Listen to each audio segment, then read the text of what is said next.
She rolled into the luxury boutique like a whisper no one wanted to hear. Gray-haired, wheelchair-bound, invisible to the eyes trained only on platinum cards and perfect stilettos. Then she asked for the $10,000 heels. The room laughed behind, glass smiles. But what they didn't know was she wasn't there to shop. She was there to watch. And what happened next would end one career, start another, and expose the darkest side of customer service, all caught on hidden cameras. You think you know power? Wait till you see what happens when the woman who can't walk stands up. Madison Avenue was a place where time walked in heels. It didn't run, it clicked, deliberate, sharp, echoing off marbled facades like the pulse of something important. The winter air here didn't bite, it whispered, crisp and perfumed. With money, the kind of wealth that never had to raise its voice. At the corner of 67th, encased in glass and brass, stood a boutique called Velluto. It meant velvet in Italian, and that's exactly how it felt inside. Muted, expensive, soft to the touch. Music, the kind that never made it to radios, drifted overhead like a silk scarf caught in a gentle draft.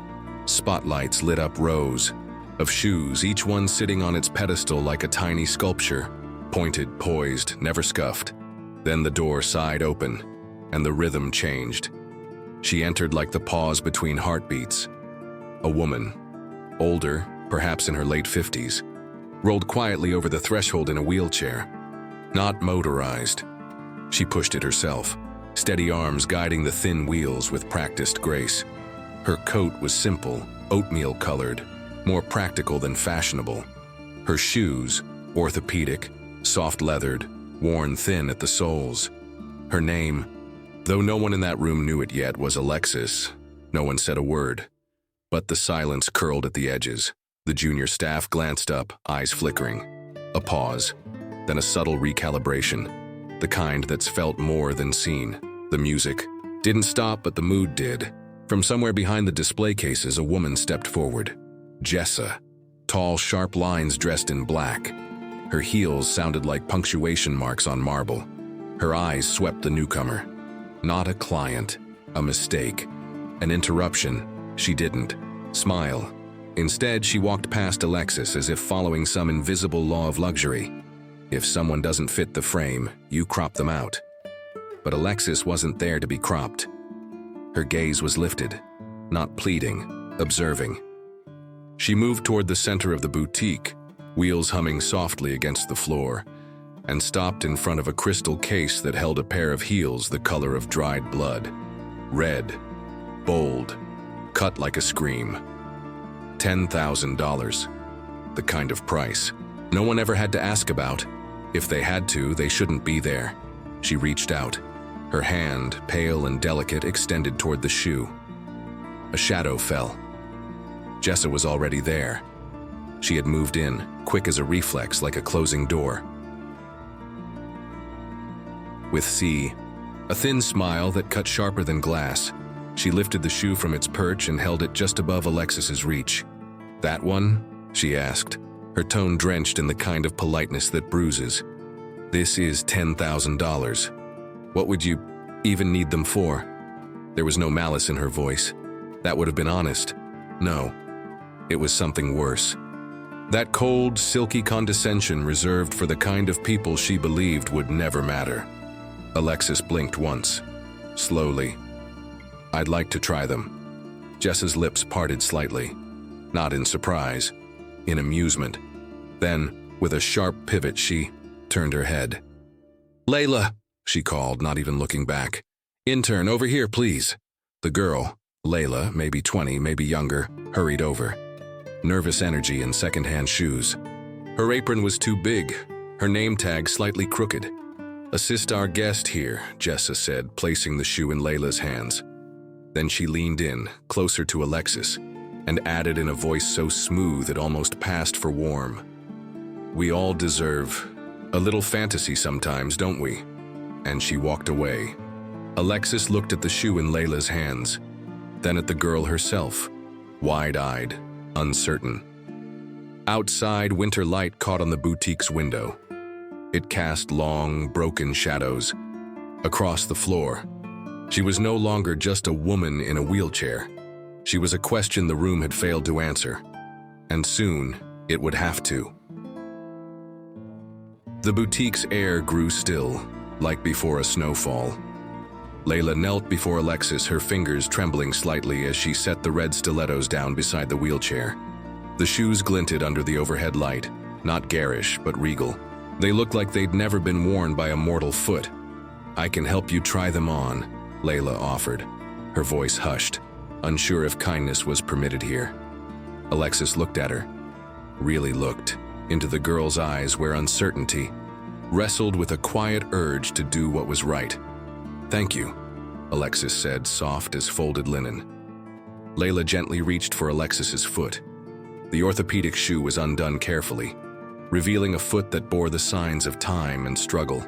Bones slightly misaligned, a long healed scar running across the ankle. There was a strange reverence in the act, a holy tenderness. Across the boutique, Jessa leaned on the counter, arms crossed, eyes gleaming with smug amusement. She whispered to a fellow associate with a smirk, "God, what's next? A tiara? Maybe she'll ask to try on the sapphire clutch." Laughter, low, contained, cruel, slipped like oil over marble. In the back room under soft yellow light, Jessa moved with practiced ease. She opened a drawer labeled, "Defectives Hold." There, in tissue paper, lay another pair of the same red stilettos, nearly identical, except one heel bore the faintest sign of betrayal, a crack, barely visible, where glue had been carefully applied and smoothed over. She lifted them like magician revealing a secret. "She won't even know," Jessa murmured to herself. But as she turned, she caught movement. Layla. The intern stood in the doorway, eyes wide, mouth half open in disbelief. You're not giving her those, are you?" Jessa didn't flinch, she simply smiled. "She's not going to walk in them. Look at her. They're for show. Let the woman pretend. And we—" She raised the shoes slightly like a toast. "Get the commission." Layla shook her head, a storm of confusion brewing in her chest. "That's fraud. What if she finds out? What if someone—" "She won't." Jessa stepped closer. Her voice dropped to a cold whisper. "You want to be hired, don't you? Internships don't last forever. Do this right and I'll talk to the manager for you. Permanent position. Benefits. Welcome to luxury retail, sweetheart." A long pause. Layla looked down at the shoes. The red shimmered like blood under the light. Then Jessa pressed the box into her arms. "She'll never know. But you'll always. Remember if you said no?" The box trembled slightly in Layla's hands as she returned to Alexis. But Alexis wasn't watching the shoes. She was watching her, eyes like calm water, but deep enough to drown in. Not judging, just waiting. "Here they are," Layla whispered, setting the box down with shaking hands. Alexis said nothing, just tilted her head. A pause, long enough to unsettle the silence. Inside the box, the stilettos gleamed.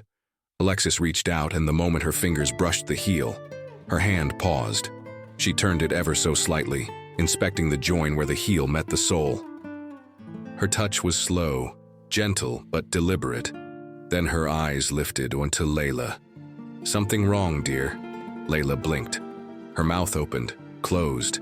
Then she looked over her shoulder, at Jessa, now feigning boredom near the front counter. I need to speak with the manager." She turned and fled. The manager's office was sterile, chrome and leather, with a tiny espresso machine humming in the corner. Layla burst in, the box clutched to her chest like a confession.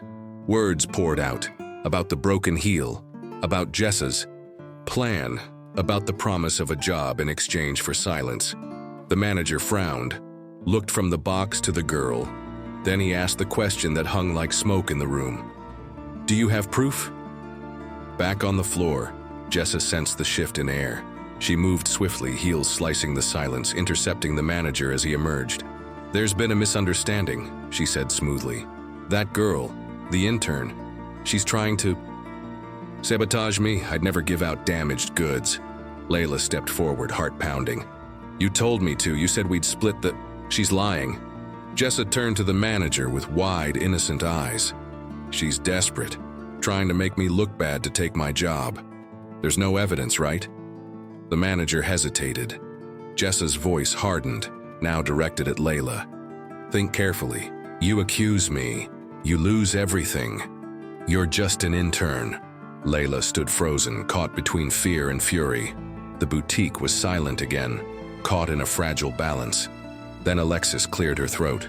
Her voice didn't rise. It sank soft and heavy like a stone into water.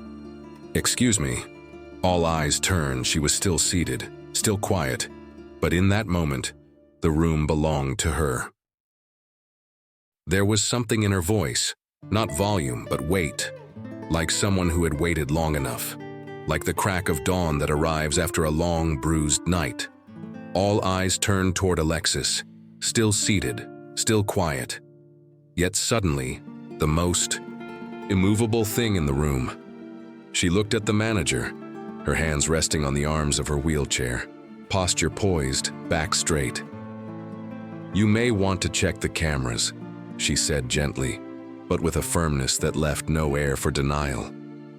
"If the truth matters in this place."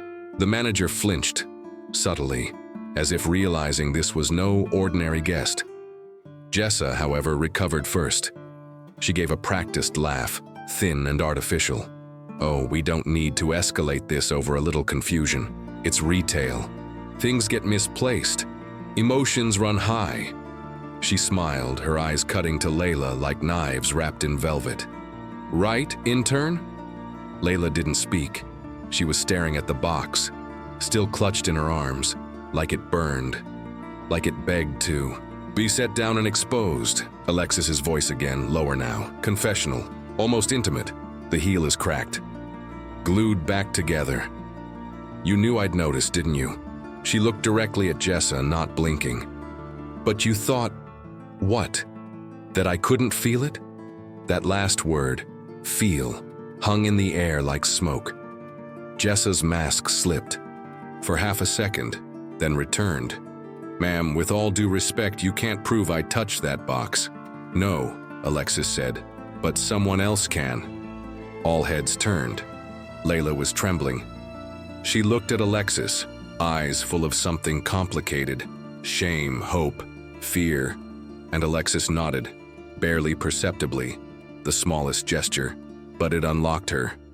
"She told me to give you the defective pair," Layla said, voice shaking.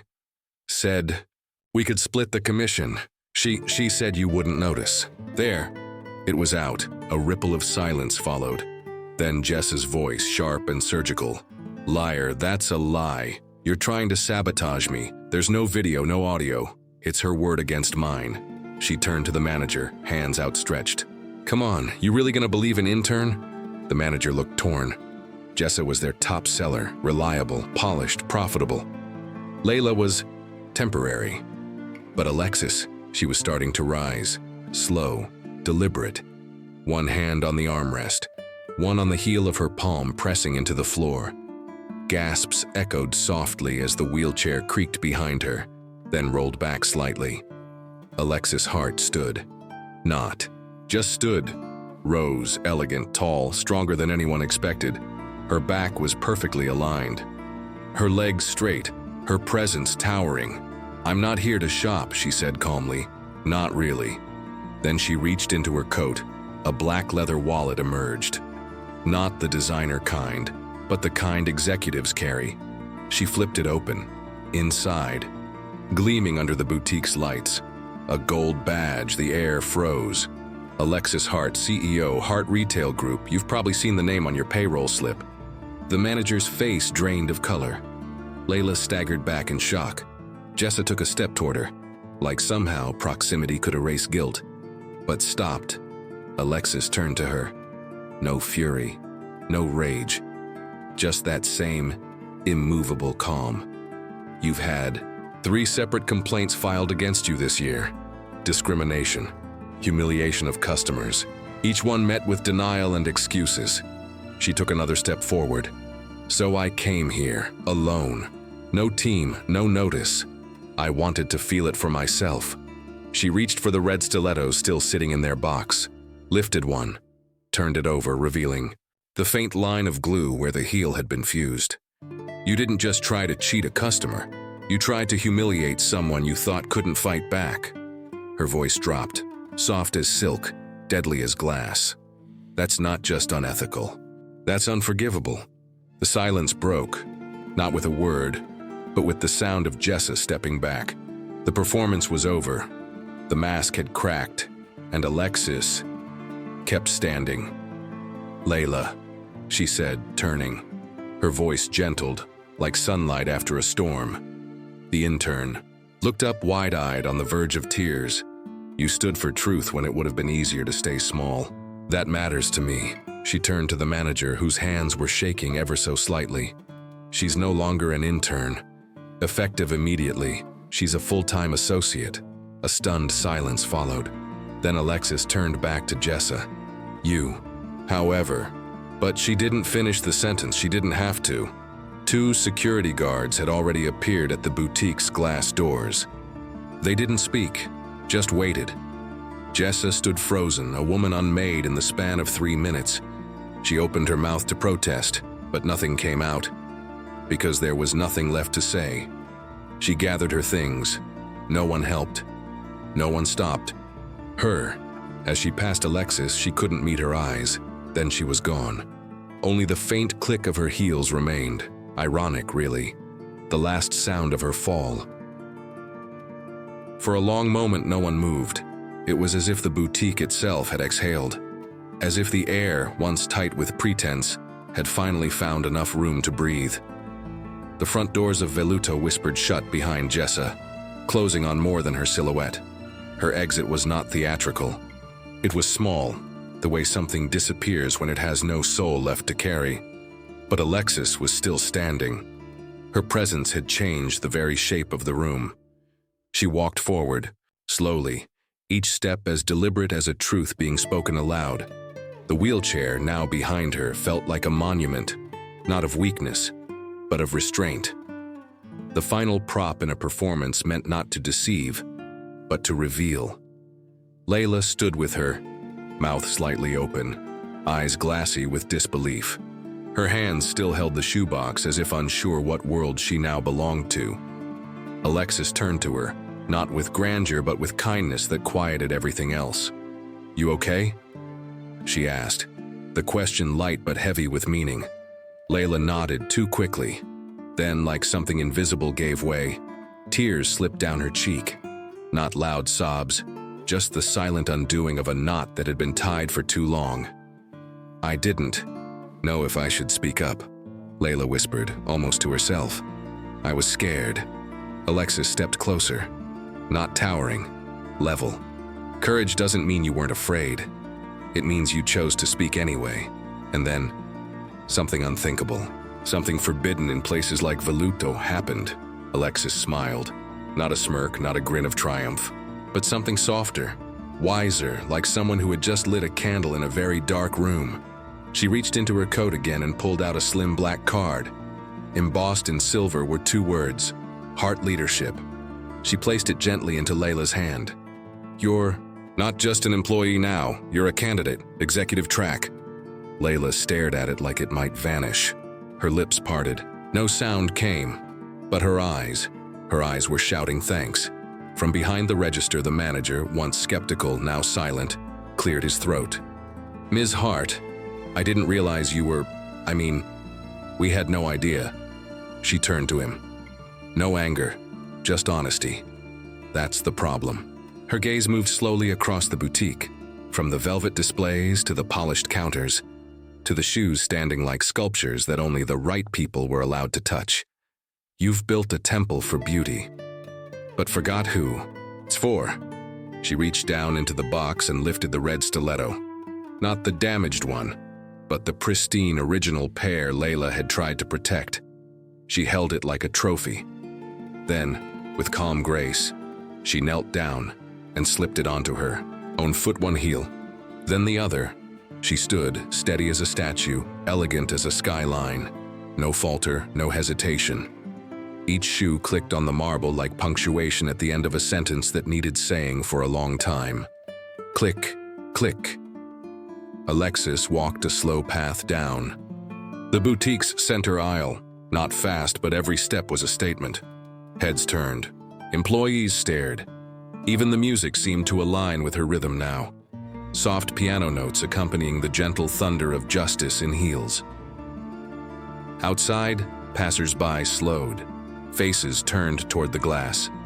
They didn't know what they were seeing, only that something different was happening inside. Maybe they saw a woman walking. Maybe they saw a woman becoming. Maybe, just maybe, they saw themselves. As Alexis reached the doors, she turned back one last time.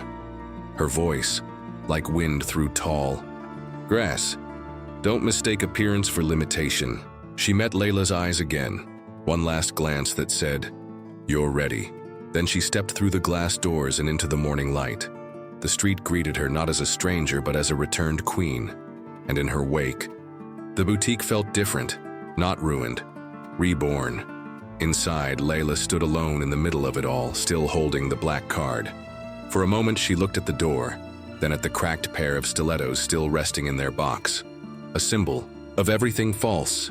She walked over, picked them up, took them to the back room, and without hesitation threw them in the trash, not because they were broken, but because she wasn't. Days passed, then a week. The storm Jessa had stirred evaporated, not with rage, but with stillness.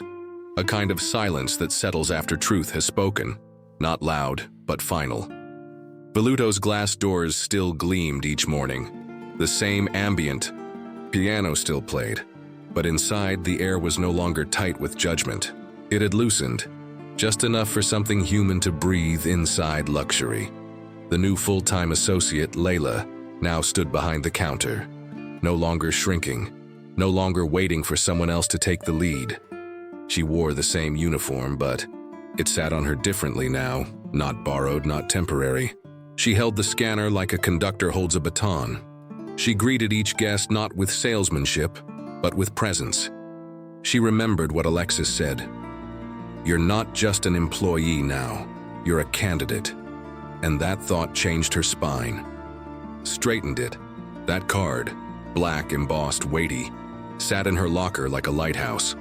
On hard days, she touched it. Not as a fantasy, but as proof.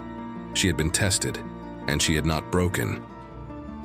One afternoon, just as the sun was bruising the sky with soft pinks and tired gold, a woman entered the boutique. Her hands bore age. Her coat had salt stains at the hem. She pushed her wheelchair slowly, unsure whether to even pass the threshold. She hovered near the edge, invisible in plain sight. Layla saw her, and without hesitation, she stepped from behind the counter and walked toward her. "Hi," she said. "No syrup, no act. Can I help you find something?" The woman looked up, startled. "Oh, I was just looking. I don't think..." "These places are usually for people like me," Layla smiled. "They're for anyone who walks in, or rolls in. That's the rule." "Now," the woman smiled, a little embarrassed. Layla knelt beside her, softly placing a hand on a nearby box. "You know what they say about rules? The best ones start as exceptions." They laughed, not loudly but warmly, and something about that laugh lingered in the air, filling corners once shadowed by silence. Across the city, in a tall office surrounded by glass and clouds, Alexis Hart stood before a boardroom filled with faces that once doubted, now listening. She walked them through footage, through numbers, through stories, not just profits, but people. She told them how she had sat in a wheelchair not because she needed it, but because she needed to know. She told them about Layla and the glue-lined lie she refused to pass along. She told them about Jessa, about the cracks we hide inside polish. Then she said the thing no one expected. "We build brands on image, but we survive on integrity." Silence, then nods. One executive leaned in, eyes lit. "What do you want to call this new initiative?" Alexis paused, thought, smiled. "The Walkworth Remembering Project." Weeks later, Layla received a letter in thick ivory stock. It bore a seal, silver circular. Inside, an invitation. The Heart Leadership Program, launching officially. She was listed not as a participant, but as a founding name. Her quote, her trembling words from that day, were printed on the back. I didn't know if I should speak up, I was scared.